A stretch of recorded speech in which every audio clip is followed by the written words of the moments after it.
A society can be judged by the way it treats its animals. Over 100 years, this has been stated by various individuals, including Churchill, Dostoevsky, Truman, etc. I think it's safe to assume that all of you have seen at least one heartbreaking commercial asking you to donate to shelters to care of abused animals. What you don't understand is how or why anyone would abuse an innocent little creature. You change the channel because it's too painful to see the images of suffering animals.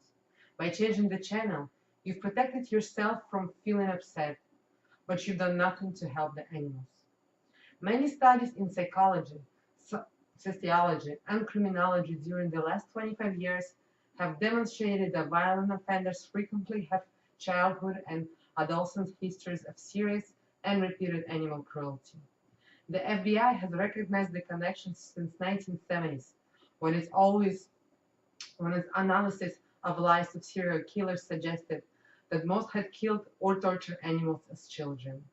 Other research has shown consistent patterns of animal cruelty among offenders of more common form of violence, such as child abuse, spouse abuse, and animal abuse. In fact, the American Psychiatric Association considers animal cruelty one of the diagnostic criteria of conduct disorder. The line separating an animal abuser from someone capable of committing human abuse is much finer than most people care to consider.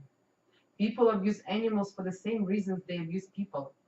History is full of high-profile examples of this connection.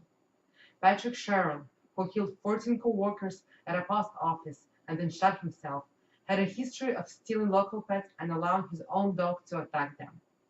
Brenda Spencer, who opened a fire at the San Diego school, killing 2 children and injuring 9 others, had repeatedly abused cats and dogs, often by setting their tails on fire.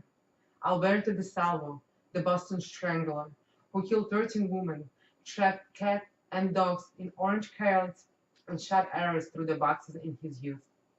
Carl Edward Core, who was executed for 5 of 35 murders of which he was accused, said his first act of violence as a child was to strangle a puppy.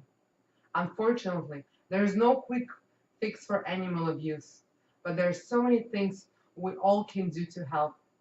None of them will make animal abuse disappear tomorrow, but every little bit helps lower the risk further down the road. And you don't have to be an animal fanatic to do it.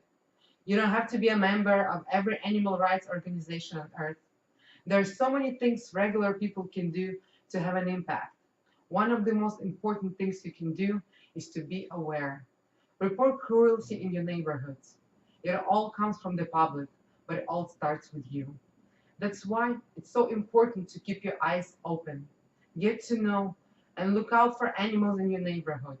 By being aware, you're more likely to notice, for example, that the dog next door that was heavier got light very quick, which is a possible indicator of abuse. Pick up a phone, dial 911, and report an animal abuse to your local authorities could take a few minutes out of your day, but could mean a difference between life and death to an innocent animal. That, remember, animals cannot stand up for themselves.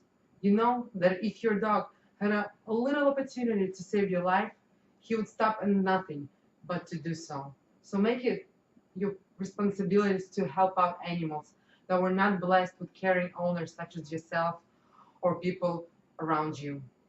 I will conclude this with a simple quote by Human Society of the United States. They said, because animals cannot speak for themselves, it's up to you to speak for them and report animal abuse that you witness or suspect. It's that easy. Thank you.